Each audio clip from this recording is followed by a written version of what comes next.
আপনাদের সাথে শেয়ার করব আমি আর আমার মেয়ে কেন লোকাল ট্রেনে যাওয়া প্রেফার করি গাড়িতে যাওয়ার থেকে। চলে এসছে অন্যতম রিজন, বিভিন্ন রকমের হকার। ট্রেনে ওঠার আগেই মেয়ের লিস্ট করা থাকে আজ কি কি ট্রাই করবে, আর তার প্রথমেই থাকে বাদাম ভাজা। ট্রেনে উঠলে বাদাম ভাজা মাস্ট। আর এই হকারদের বিভিন্ন রকমভাবে বলার ভঙ্গি সত্যিই দারুণ লাগে। বাদামের পর এবার চলে এসেছিল বই কেনার পালা। কেনার জন্যে আগে থেকেই ঠাকুমাকে পটিয়ে রেখে। তারপর এসেছিল আমলকি, আর আমাদের সবার প্রিয় লেবু লজেন্স আর ঝাল লজেন্স। এখন ট্রেনে ছাড়া আর কোথাও এই লজেন্সগুলো দেখতেই পাই না। ঠাকুমা আর নাতনি দুজনেরই এটা ট্রেনের সবচেয়ে ফেভারিট অ্যাট্রাকশন। ট্রেনে উঠলে ঝাল লজেন্স মাস্ট।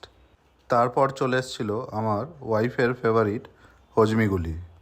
এই বিভিন্ন রকমের জিনিস ট্রাই করা, হকারদের বিভিন্ন রকমের বলার ভঙ্গি এনজয় করার জন্যেই আমরা জেনারেলি ট্রেনই প্রেফার করি গাড়িতে যাওয়ার থেকে।